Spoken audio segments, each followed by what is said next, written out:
Mediante el decreto ejecutivo número 16, emitido el 4 de junio pasado, el presidente expidió el reglamento para el funcionamiento del Sistema Unificado de Información de las Organizaciones Sociales y Ciudadanas. Así lo titulan.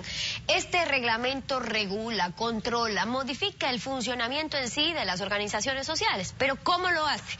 Magali Orellana, asambleísta de la Coordinadora Plurinacional de las Izquierdas. Bienvenida, gracias por estar con nosotros. Sí, muy buenos días, Tefi. Un saludo al Ecuador y a la provincia de Orellana. ¿Era necesario, asambleísta, para ir entrando en el tema, regular el funcionamiento de las organizaciones sociales?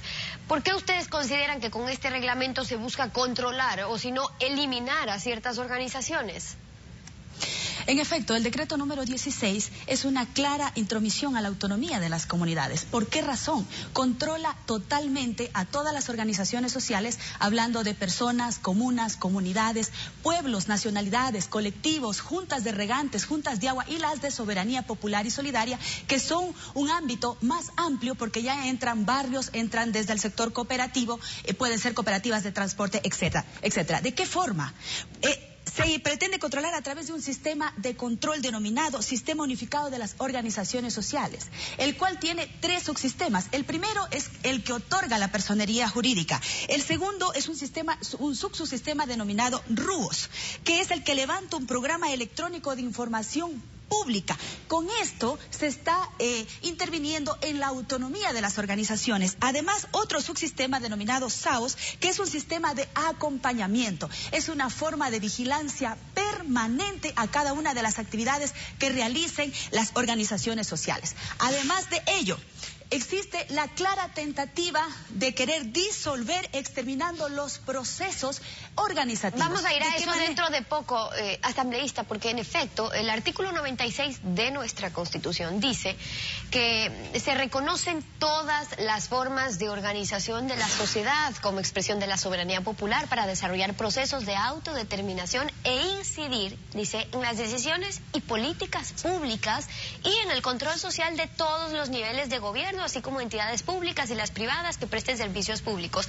Pero el artículo 26 del reglamento ahora dice que una de las causales de disolución de la organización, de una organización social, es dedicarse a actividades de política partidista reservadas a los partidos y movimientos políticos inscritos en el CNE, de injerencia en políticas públicas que atenten contra la seguridad interna o externa del Estado o que afecten la paz pública. ¿Cómo contradice este artículo a la Constitución?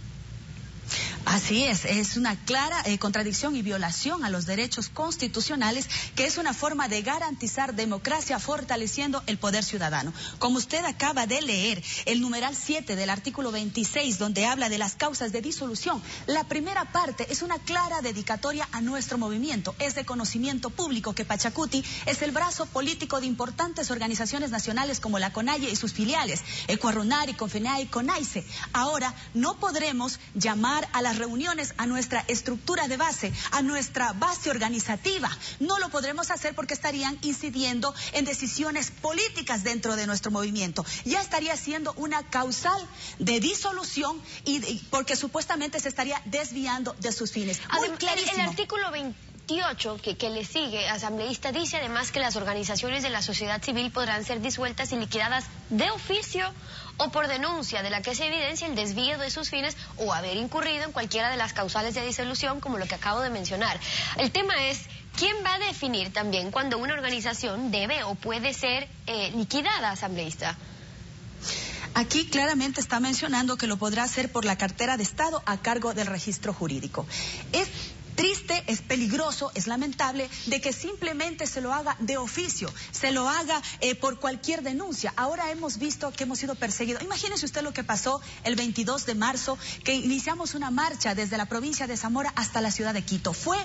Nos organizamos para defender el agua, la vida, la dignidad de los pueblos. Como no estábamos sujetos a todo este reglamento, a toda esta normativa impuesta ahora por el actual régimen, seríamos una organización de hecho. ¿Dónde están las organizaciones de de hecho las considerarían ilícitas y por ende una causal de persecución incluso penal, porque estaríamos incurriendo en la segunda parte del numeral 7 del artículo 26. Estaríamos atentando contra la paz del Estado, estaríamos atentando contra la seguridad interna o externa. Esta es otra forma de seguir persiguiendo la lucha social. Las organizaciones sociales son vitales para el ejercicio de la participación ciudadana que tanto se promulga y defiende.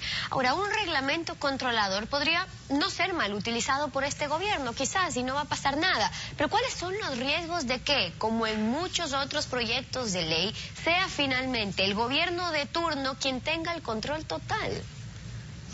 En este régimen y en otros hemos tenido que enfrentar la arremetida de la persecución a nuestros luchadores sociales, a lo cual nos hemos mantenido en base a un proceso de resistencia y de transformación, en base a la organización. En nuestro país, por el actual régimen, se dice que hay paz, que hay esperanza, se defiende incluso derechos y soberanía de otros países, mientras que ahora, aquí, en la actualidad, se fractura la unidad, se deslegitima los procesos de participación, se cierra todo espacio de diálogo, de debate. Además de eso, se inventan nuevas formas para prácticamente resquebrajar nuestros planes de vida, el sumat causai, el buen vivir, atentando con derechos fundamentales de los seres humanos de tener libertad para vivir en un entorno social.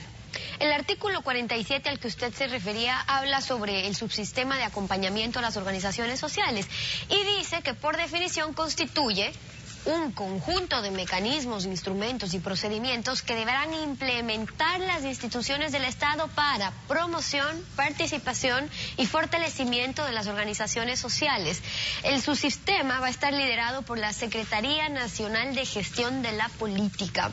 ¿En qué y cómo, asambleísta, afecta a la autonomía de las organizaciones sociales una disposición como esta y cuáles serían las consecuencias?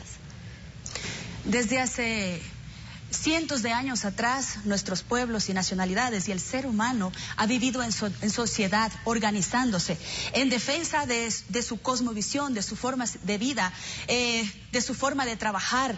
Ahora, con esto, ¿cómo se les explica a las comunidades que de alguna manera toda su forma de organizarse ancestral, en base a su costumbre, ya no sirve porque ahora, en base a un invento empírico del actual régimen, tienen que someterse a una serie de normas, de estatutos, de reglamentos? ¿Cómo se le explica esto a las comunidades? Además, aquí están poniendo en la transitoria segunda de que les dan un plazo de 365 días para presentar la documentación. De no hacerlo serán consideradas inactivas, que es otra causa de disolución. Lo que se pretende actualmente es resquebrajar totalmente toda forma de organización, de esta manera vulnerando los derechos de los ciudadanos. Ahora, ¿cuáles serían las consecuencias en ese sentido de las organizaciones sociales que tengan que funcionar bajo estas condiciones dentro del contexto de cuáles quizás sí podrían seguir existiendo y cuáles ya no? Las que no podrían seguir existiendo de pronto serían las organizaciones de hecho, como le mencionaba. Ya no podríamos organizarnos para defender la vida porque serían consideradas ilícitas, lo cual estaría obstaculizando el derecho a resistir, el derecho a reclamar mejores días, una mejor forma de vida, un mejor trabajo. Todo sería considerado ilícito y por ende penalizado. Veamos que ya en el Código Penal está lo que es la rebelión. Esto está en una clara concatenación a los artículos mencionados para disolución. Como asambleístas, ustedes han dicho que consideran que mediante reglamento, prácticamente este reglamento, se está creando una nueva ley. Ahora, el presidente tiene la facultad constitucional de expedir decretos ejecutivos, de emitir reglamentos, pero esos reglamentos no pueden cambiar la Constitución ni la ley. ¿Van a demandar ustedes su inconstitucionalidad y qué acciones más van a tomar?